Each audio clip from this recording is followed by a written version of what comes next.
Bonsoir à toutes et à tous. Dans l'actualité de ce mercredi 22 septembre, le pass sanitaire au programme du Conseil de défense à l'Elysée ce matin. Pour le moment, la présentation du QR code reste obligatoire sur l'ensemble du territoire. Pas d'allègement donc. Le chef de l'État avait ouvert la voie à cette hypothèse il y a quelques jours alors que la situation sanitaire s'améliore. En Vendée, le taux d'incidence est aujourd'hui de 28 cas positifs pour 100 000 habitants. Il était de quasiment 50 la semaine dernière. Dans le département, comme tous ceux en dessous de cette barre des 50 cas positifs pour 100 000 habitants, le port du masque pourrait ne plus être obligatoire dans les écoles primaires à partir du 4 octobre. Des écoles qui devraient être perturbées demain. Ce jeudi, plusieurs organisations syndicales appellent à la grève. Les collèges et les lycées sont également concernés par ce mouvement de protestation. Les syndicats plaident pour un plan d'urgence et demandent entre autres des créations de postes d'enseignants. Ils dénoncent également la réforme du baccalauréat et la généralisation du contrôle continu. Ouvrons à présent une page économie. Dans ce journal hier, Proxinov, le centre technique en robotique industrielle des Pays de la Loire, a tenu une journée dédiée au secteur de l'agroalimentaire. Objectif, conseiller et accompagner les entreprises souhaitant développer la robotisation de leurs unités de production. Après des mois d'une certaine incertitude liée à la crise sanitaire, l'innovation robotique semble redémarrer. Les précisions d'Alexandre Debray. S'il vous plaît, pourriez-vous libérer le chemin ? Vous avez de très belles jambes, il serait dommage de les abîmer. Rassurez-vous, vous n'êtes pas dans un film de science-fiction avec des robots mal intentionnés. Bienvenue à une journée technique de Proxinov. L'idée, faire se rencontrer les constructeurs et les clients en quête de solutions par robotique et assistance. Le secteur du jour, l'agroalimentaire, une aubaine pour ce visiteur. Dans nos métiers, il est de plus en plus difficile de trouver de la main-d'œuvre. Le fruit en tant que tel a conditionné aujourd'hui très fait, on va dire, de façon manuelle, et donc l'idée de robotiser ou de l'appréhension, tout ça par rapport à la robotique ou même la pose d'alvéole, la pose d'emballage peut être entre guillemets des sujets à lever, quoi. Préparation de produits, hygiène ou encore maintenance et cybersécurité, les exposants proposent de nombreuses solutions. Aujourd'hui, ils sont ravis du retour de ces journées. Une journée comme celle-ci était la bienvenue afin que l'on montre à nos clients nos technologies adaptées à leur secteur d'activité. C'est très bien parce que déjà il y a tout l'aspect communication en amont de la journée qui permet de se faire connaître. Et puis aussi des journées comme celle-ci, ça nous permet de rencontrer soit des clients actuels, soit des nouveaux clients et même des fournisseurs, des contacts, des sous-traitants. La crise sanitaire n'a pas épargné le secteur. Cette année, ce n'est que la seconde édition des journées techniques. La diminution des échanges invite moins à l'innovation. Il y a eu un coup d'arrêt, c'est vrai. Par exemple, l'année dernière, on a divisé par 2 le nombre d'études que nous avons pu faire dans nos ateliers. Alors oui, parce qu'il y a eu des confinements, mais aussi parce que finalement dans le monde industriel, on s'est arrêté de penser à demain, puisqu'on ne savait pas comment ça allait se passer. Donc oui, les journées techniques permettent de relancer l'activité de façon à ce qu'on puisse de nouveau imaginer d'incorporer des solutions nouvelles dans les usines de demain. Prochain rassemblement le 9 décembre avec Full Robotique. Comme cette journée technique sur l'agroalimentaire, Full Robotique permettra rencontres et échanges entre professionnels et fournisseurs de solutions robotiques industrielles. Et puis toujours à propos d'économie et d'innovation, le salon Effervescence organisé par la CPME se tient demain à Fontenay-le-Comte de 11h30 à 18h à la salle René Cassin. Environ 80 exposants seront présents, des entreprises dans les domaines de l'industrie ou des services. Le salon a notamment pour but de mettre en relation les chefs d'entreprise du département. Le but de ce salon, c'est que les entreprises se rencontrent entre elles, apprennent à se connaître, discutent, partagent l'expérience, mais également voir s'il n'y a pas des possibilités de faire du chiffre d'affaires et de travailler ensemble. La crise du Covid a aussi changé un petit peu toutes ces mentalités et a vu un retour à la proximité. Et Effervescence arrive vraiment au bon moment. Au chapitre santé, en ce mois de septembre, focus sur les cancers de l'enfant.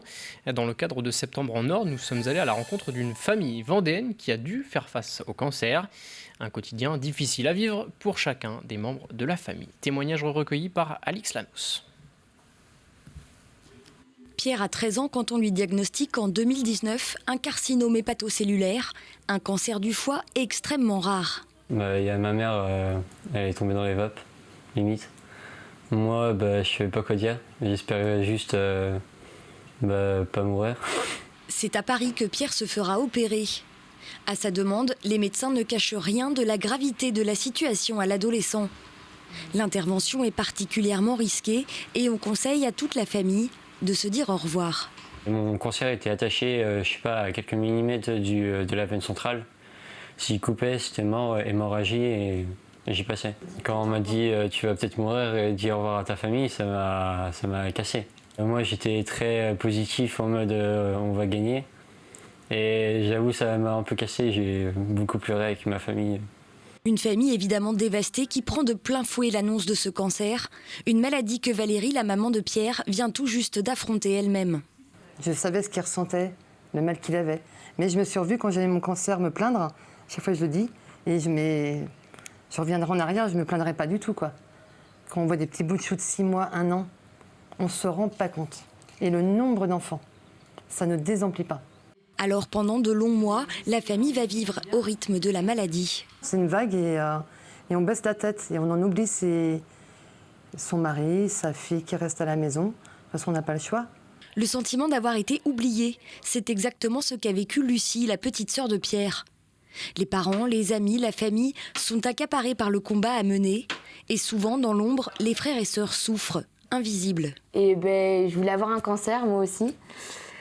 Parce que je me sentais à l'écart et j'ai l'impression que personne ne s'occupait de moi et je faisais rien, j'étais tout le temps toute seule chez moi. Et quand on allait chez des amis, c'était tout le temps Pierre, tout le temps. Donc j'étais là, pourquoi je suis là, moi je sers à rien, quoi. En fait, pour eux, moi, j'allais toujours bien. Quand les gens nous appelaient, c'était Pierre. Et Lucie, ça va? Ok, oui, ça va, et c'est tout, quoi. Pourtant, à l'époque, la petite fille de 12 ans a peur. Le cancer est entré dans leur vie à tous. Le cancer de l'enfant touche en effet chaque membre de sa famille. Et chaque année en France, près de 2500 cas de cancer sont diagnostiqués chez les moins de 18 ans. En bref, dans le reste de l'actualité, direction l'Aiguillon-sur-Mer et la Faute-sur-Mer. Depuis ce mercredi, les habitants peuvent choisir entre 3 noms pour leur future commune nouvelle. L'Aiguillon-la-Presqu'île, Cap d'Arcé ou les Pointes-sur-Mer. Le choix se fait en mairie jusqu'au 6 octobre. Et à l'issue de cette consultation, les maires des 2 communes prendront leur décision. En sport, il s'agit ce mercredi de la 12e journée nationale du sport scolaire, organisée par le ministère de l'Éducation nationale, de la jeunesse et des sports. Elle a pour but de promouvoir le sport au sein des établissements scolaires. Environ 5000 enfants ont été sensibilisés aujourd'hui en Vendée, dont une centaine d'élèves de 6e sur la grande plage de Saint-Gilles-Croix-de-Vie. Ils ont pu participer à des activités sportives en lien avec le développement durable et la préservation de l'environnement. C'est important de faire cette journée, de proposer ça aux élèves de 6e pour leur donner le goût de s'inscrire à l'association sportive et reprendre une pratique physique. On sait très bien qu'avec le confinement, avec les années un petit peu difficiles qu'on vient de passer, il y en a beaucoup qui ont décroché. Ils ont décroché, ils ne pratiquent pas d'activité. Et là, le fait de se dire, regardez ce qu'on peut faire, ce qu'on peut mettre en place dans des conditions sanitaires et un protocole adapté, on peut faire des choses. Et regardez, ça se fait dans votre collège, mais aussi dans les collèges d'à côté. Et bientôt, nous pourrons de nouveau refaire des rencontres entre établissements.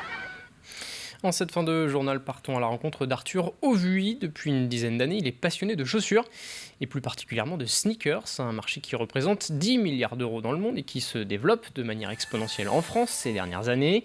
Et depuis juillet, en parallèle de son site internet, il s'est installé à Fontenay-le-Comte pour y vendre ses produits. Des pièces rares ou de collection qui s'arrachent parfois pour des sommes importantes. Découverte signée Cyril Guillet. La vente de sneakers, comprenez de baskets, est en perpétuelle croissance. En 2018, elle représentait 47% du marché de la chaussure. Après, il y a les baskets classiques et il y a les baskets limitées. Là, on est plus dans une branche basket limitée avec d'autres budgets, des chaussures qu'on voit moins souvent dans la rue. Là, on est sur une Jordan 4, donc en collaboration avec Off-White. Première collaboration sur une Air Jordan 4. Et ça a clairement fonctionné parce qu'on est sur la paire à la boutique la plus chère. Pour cette paire qui taille du 44,5, il faut compter plus de 1 700 €. Un marché de niche qu'affectionnent tout particulièrement les collectionneurs dont il fait partie. À une époque, il a accumulé jusqu'à 50 modèles dans ses armoires.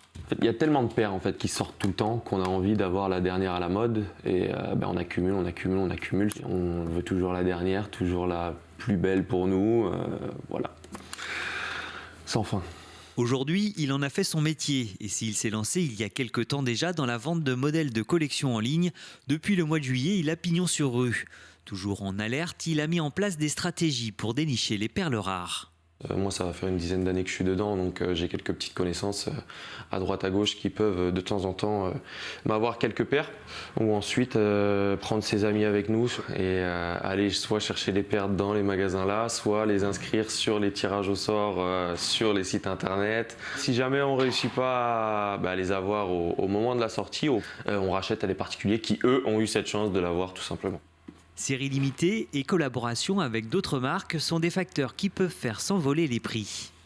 Ça peut sembler assez facile d'acheter une paire et se dire tiens, on va attendre, elle va monter.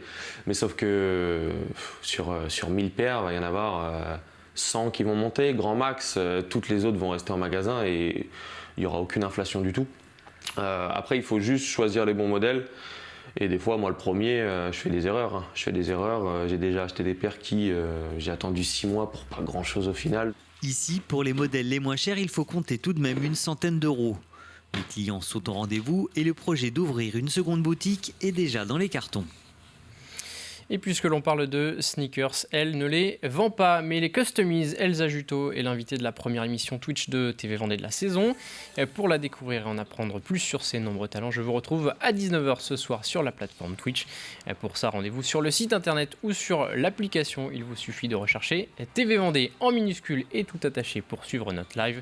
Et début de l'émission à 19h. C'est la fin de cette édition. Rendez-vous donc dans quelques instants sur Twitch ou sinon rendez-vous demain matin de 7h à 9h pour un nouveau point sur l'actualité dans la matinale. Très bonne soirée sur TV Vendée.